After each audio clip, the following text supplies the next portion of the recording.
What's up guys, and welcome back to the channel. Sorry I'm getting this video to you guys so late, but I had a quite busy day today.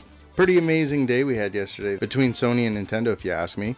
But I'm here strictly to talk about Nintendo's E3 Direct. The show started with Daemon Ex Machina, which blew my mind and started the show off with a rockin' bang. It's funny because the visuals of the game actually reminded me of a show I used to watch on Toonami back in its heyday called Zoids. When on closer inspection, we realized that there are a ton of great names that they listed at the end of the trailer, showing just how many talented people are behind this game from all walks of Namco. It's crazy. The game looks absolutely stunning and the gameplay looks tight. I mean, if what they showed was in fact scenes of the gameplay and what we can expect, it looked amazing. The same people that made Armored Core are behind this game, so that has me really excited.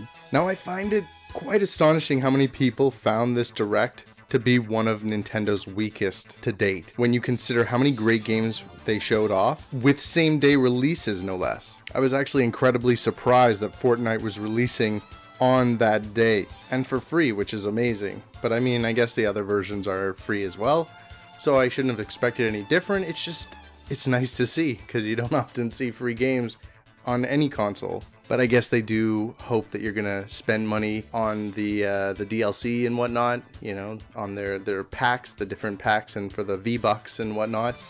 Not me. I like free, and I like it to stay free, so that's the way it will be. Next up was footage from Fire Emblem, The Three Houses, which looks absolutely amazing. Gameplay and style look right on point with what I would expect and hope for from this series. It left me actually wondering if the Xenoblade developers, Monolith Soft, had something to do with this game, just because there were certain aspects that did kind of remind me, whilst there were also aspects that kind of made me think of Fire Emblem Warriors. But it definitely looks like a slightly new take on the series, a new direction slightly. I'm really excited. I love Fire Emblem. Fire Emblem Awakening for the 3DS was probably one of my favorite games for the 3DS, and I'm excited to see what a Switch version of this game can do. Oh, and speaking of games that released on the same day as the Direct, Hollow Knight, which is a very quirky, beautifully styled Metroidvania game, released right after the Direct. The animation looks breathtaking. Like, I'm so excited to actually sink my teeth into this game. I mean, I had taken looks at the images of the game in soon to release games on the Switch, and I'm not gonna lie, I was not really excited, but once I saw it in motion, it blew my mind. I'm so ready for this game. And at $15, it's a steal. During the presentation, they even revealed Super Mario Party, which I'm stoked for because I'm certain Nintendo has learnt a lesson with past shortcomings of the series. And the name Super Mario Party strikes me as a new beginning for the Mario Party series, which is definitely what it needed. The gameplay looks on point. It uses the Switch touchscreen in such an intuitive and next level way, actually showing patents that they had put out for what we thought was going to be a new handheld was actually in fact a patent for Mario Party's gameplay. And I found that it's so clever, so smart of Nintendo, the way that they're utilizing the Switch's capabilities. And it seems like those capabilities haven't even been fully explored yet. You know, there's just a lot of potential behind this system. Now, before we get to Smash, I will say that there was a reel that they showed off right before segueing into Smash Brothers that showed off all the games that are planned to be released before the end of 2018, whether it be large studio or indie studio. It looks amazing, the list that they showed off, and it became apparent that these developers are really invested in Nintendo's console, so that made fans like me incredibly happy, and I'm sure people that were interested in the Switch a little bit more secure in the idea of buying a Switch. So it's good to see that there are a lot of games coming. Now for the piece de resistance, Super Smash Brothers. This is the most excited I have ever been for a Smash Brothers game, or probably will ever be for a Smash Brothers, because of what they did with this game. In the first few seconds of the video, you see how gorgeous the game is. And I mean, like, absolutely gorgeous. It doesn't matter the power of the Xbox One X, the PS4 Pro compared to the Switch. It does not matter. It's inconsequential. This game looks breathtaking. I mean, the amount of detail that they've been able to pack into the game in the backgrounds. I mean, you look at levels that we've looked at over the years and you know what the detail should look like and how simple it should be compared. And they've taken that and just kind of like completely scrapped it and thrown so much beauty and animation into the background. Like the battlefield level that they show off at the very beginning of the game, you look in the background and there isn't a water feature in the background. There isn't some flags waving in the background. Like there is a full like Niagara Falls scene going on with it. Looks spectacular. Looking at levels that I know, like Donkey Kong's level, I can't remember the name of it, but the one that's on the river and you've got the little wooden platforms. This feels like it's been rebuilt from the ground up, and you take into consideration this detail, and then you take into consideration the fact that they have included every level that we've ever known from Smash Brothers. That's a huge thing. Then you take the fact that they've added every character that has ever been in Smash Brothers, and then you take into account the fact that each one of those characters has been redesigned, and the fact that you're not gonna have to pay for any of them. You're just gonna unlock them old school style. That's so big, because I mean, I'm not gonna lie, I had the Wii U and the 3DS version.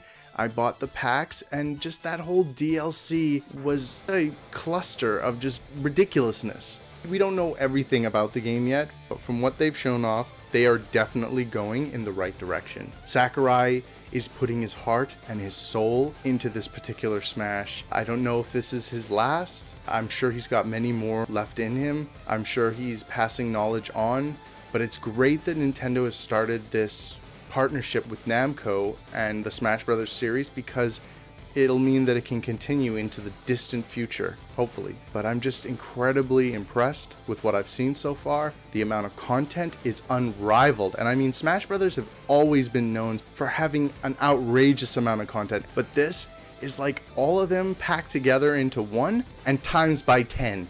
It's amazing. It's a real tribute to Smash Brothers fans and to the series. And the other thing, before this game was announced, I really thought that the Switch version was literally gonna be the 3DS version and the Wii U version put together, and I wasn't sure what the situation was gonna be with DLC, but I was fairly certain that it was just gonna be those two games put together. Now come to find out, it's all of them. I'm still kind of floored, but I think honestly, in my opinion, Smash Brothers might have won E3 alone.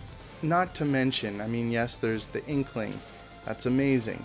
If you go back and look at my last video, which is my predictions for Nintendo's E3, I put out a little list of characters I wanted to see in the game, and one of them was Rodon from Bayonetta. I wanted him as an actual character because Bayonetta has little representation in Smash, so it would have been nice to see another character, but they actually put him in as a trophy.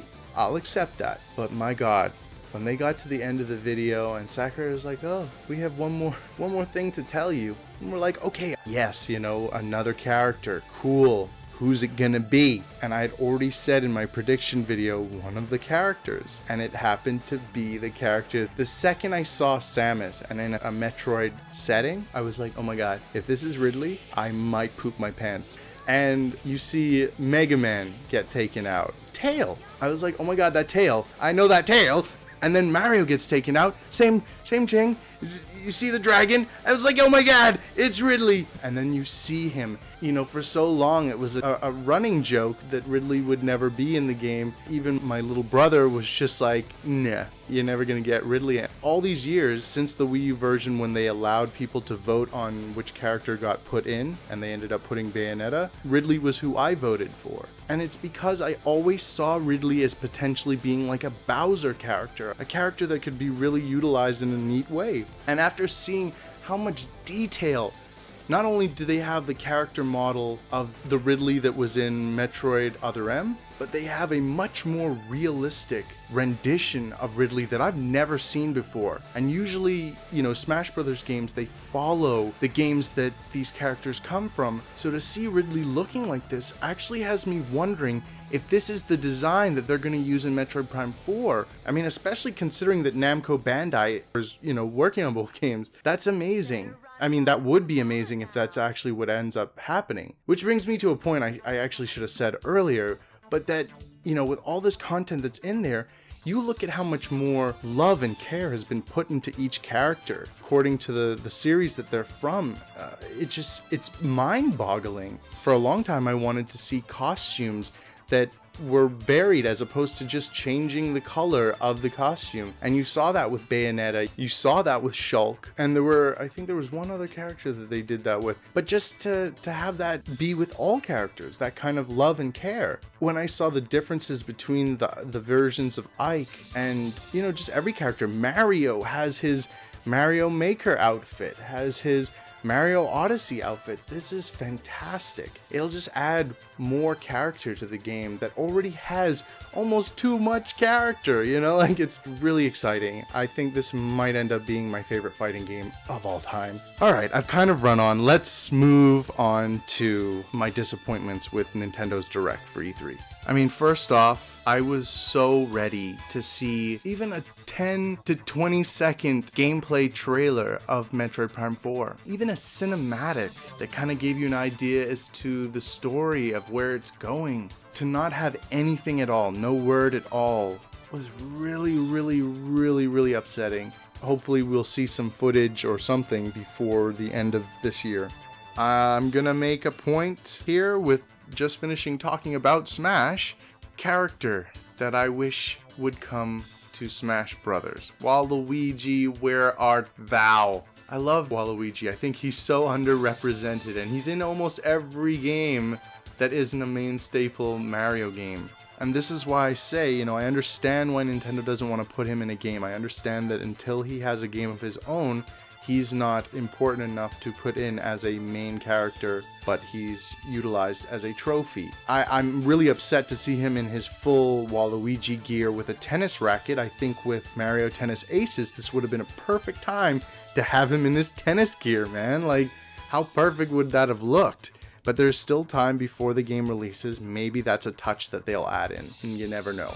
Now, this last thing I'm disappointed with is something that a lot of people talk about, and I'm going to talk in more depth about it in a separate video, and that's no Steep. Ubisoft, you guys have a great relationship with Nintendo. You guys are doing really cool stuff with Starlink and Mario plus Rabbids. You guys are doing cool stuff. Why can't Steep happen on the Switch? I don't get it.